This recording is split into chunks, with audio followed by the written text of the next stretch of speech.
এখন সকাল ১১টা বাজে। ওহির কোচিংয়ে গিয়েছিলাম। ওকে কোচিংয়ে দিয়ে আমি বাসায় চলে এসেছি। আমি যখন বাইরে কোথাও যাই, গলির সামনেই রিক্সা থেকে নেমে যাই। রিক্সা সহজে আমি বাসার সামনে আনি না। কারণ আমাদের এই গলির মধ্যে রিক্সা নিয়ে আসলে আমার মাথা ধরে যায়। কবে যে আমাদের এই রাস্তাটা ঠিক হবে জানি না। তো 12:30টার দিকে একটা পার্সেল আসলো। গতকাল রাতে আমি একটা কেক অর্ডার করেছিলাম আমার ছেলের জন্য। আজকে আমার ছেলের বার্থডে। আগে 3S পেস্ট্রি শপ থেকে ওদের বার্থডে কেক অর্ডার করতাম। কিন্তু এখন যেই হোমমেড পেজগুলোতে রিভিউ ভালো থাকে সেই রকম পেজেই কেক অর্ডার করে থাকি। আমার কাছে মনে হয় যে দোকানের কেকের চাইতে হোমমেড পেজগুলোর কেকটা অনেকটা ফ্রেশ হয়। তো এরপরে আমি কেকটা ফ্রিজে রেখে দিয়েছি। একবার বলেছিলাম তাদেরকে আর কি ইফতারির পরপরই এটা ডেলিভারি দিতে। কিন্তু আপু বলল যে রোজার মাস তো তারা ২টার পরে তাদের আর কি সার্ভিসটা বন্ধ থাকে আবার সন্ধ্যার পরে শুরু হয়। তো ভাবলাম যে তাহলে তো ২টার আগে আনাই ভালো।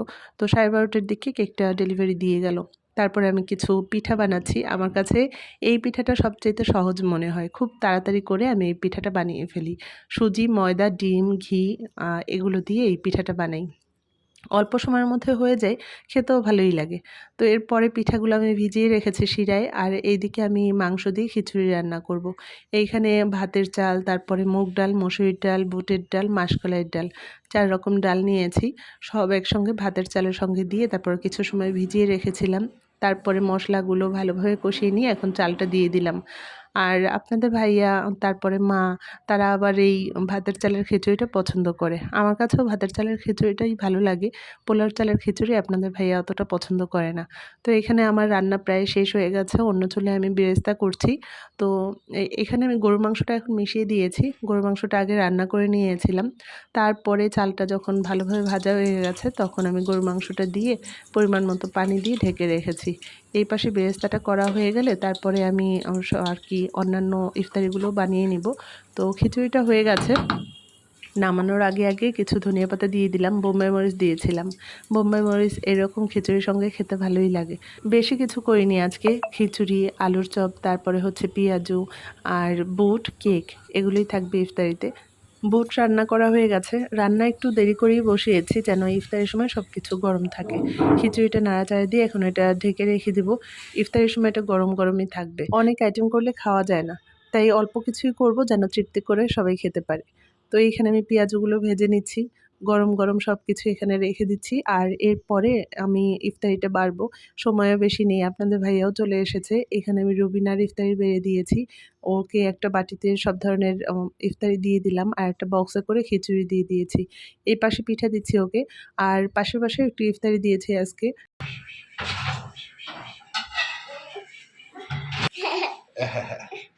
টেবিলে সবার ইফতারি দেয়া হয়ে গেছে। এখন সবাই আজানের জন্য অপেক্ষা করছে। আর রোজার মাসে এই সময়টা আমার কাছে অনেক বেশি ভালো লাগে।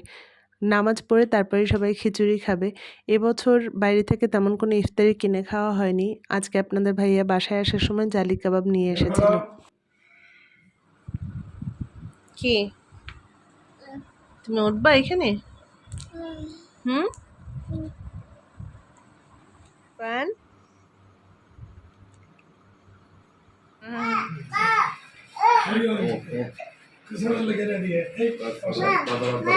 সামনে নাও, সামনে নাও।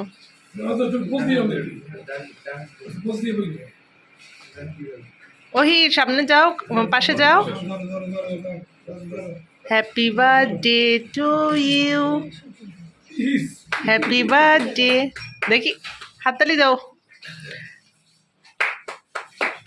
আরফান হাততালি, হাততালি দাও। আরে আগে খাক। হাততালি আরফান, হাততালি, হাততালি দাও আরফান। তুমি হাতটা ছাড়ো। দেখ দেখ, আর ওর আগে দে, ওর একটু খাওয়াই দাও। মিষ্টি কেমন? মিষ্টি তো দিতেই মানা করছিলাম। বেশি মিষ্টি দিছে।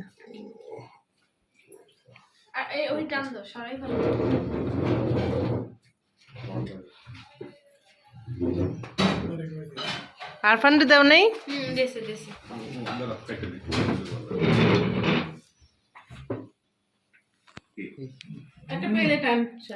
বাবা অনেক মিষ্টি।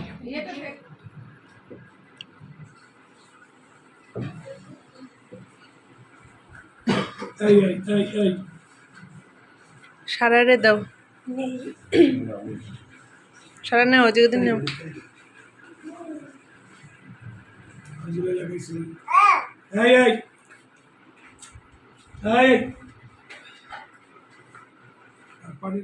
আফিফা আর হিমেল বিকেলে তাজুহির জন্য গেঞ্জি নিয়ে এসেছে, তো আপনাদের ভাইয়া দেখছিল যে গেঞ্জিটা ঠিক আছে কিনা। তো ওদের গেঞ্জিটা এমন আর কি, ওদের তখন বাড়ন্ত শরীর, দেখা যাবে যে 2-1 মাসে বেশি পরতে পারবে না। তো আপনাদের ভাইয়া বললো যে ইফতারের পরে গিয়ে এটা চেঞ্জ করে সামান্য একটু বড় নিয়ে আসবে।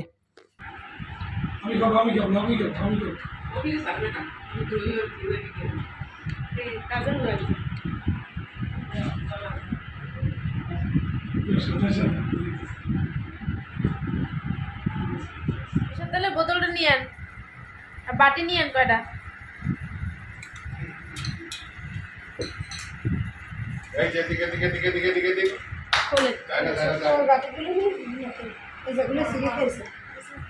আজকে যেগুলো নামাইছি না ওগুলো আর এই চাটনি দিয়ে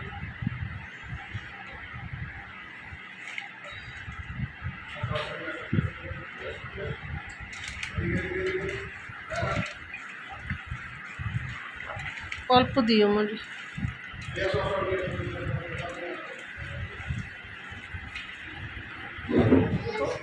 টানে এটি কার? আরফান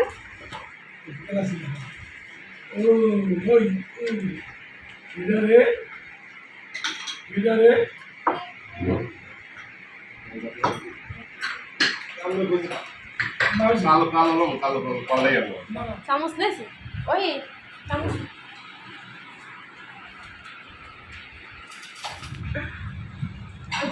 দিও না, দরকার নেই।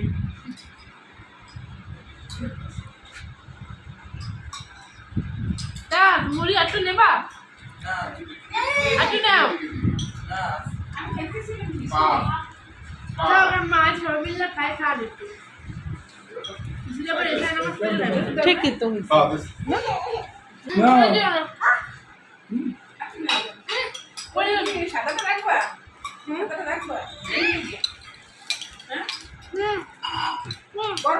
না না না না না না। ইফতারির সাথে সাথে আমরা বের হয়ে গেছি। তো বাসা থেকে বের হলেই তো জেমিনিস, সবার প্রথমে জেমিনিসে আসলাম যে এখানে যদি ওদের কাপড় চোপড় পাওয়া যায় তাহলে আর বেশি ঘোরাঘুরি করতে হবে না। তো জেমিনিসে আসার পরে আমার ছোট ছেলের জন্য প্যান্ট তারপর গেঞ্জি পেয়েছি, তো সেগুলো নিলাম। তারপরে আমার ফুফাতো ননদের বাচ্চার জন্য, তারপরে চাচাতো ননদের বাচ্চার জন্য ড্রেস নিয়েছি এখান থেকে। আর এরপরে ক্যাপশনে এসেছিলাম, ক্যাপশনে এসেছে আমার বড় ছেলের গেঞ্জির জন্য।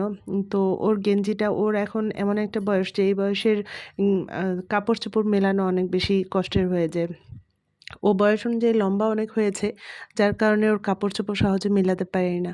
আর এরপরে ক্যাপশনে কয়েকটা গেঞ্জি দেখেছি, তা আর কি ভালো লেগেছে, কিন্তু ওর সাইজে হয় না, আবার সাইজে হলে দেখা যায় সেটা কোনো না কোনো সমস্যা। আর এরপরে ভিক্টরে এসেছি, ভিক্টরের গেঞ্জিগুলো আমাদের কাছে খুব ভালো লেগেছে। এখানে বেশ কয়েকটা গেঞ্জি আমাদের পছন্দ হয়েছে, তো এখান থেকে আমার বড় ছেলের গেঞ্জি নিয়েছি।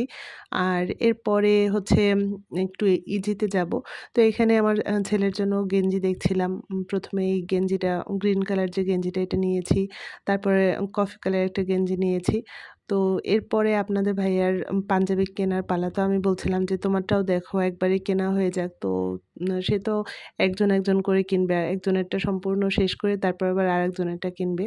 তো এরপরে আমরা এখান থেকে বের হয়ে গিয়েছিলাম ইজিতে, আর কি বাসা থেকে বের হওয়ার পরে এক লাইন করে সব জায়গায় সবকটা শপে যাই, যে যেখান থেকে পাওয়া যায় সেখান থেকেই নিয়ে নিই।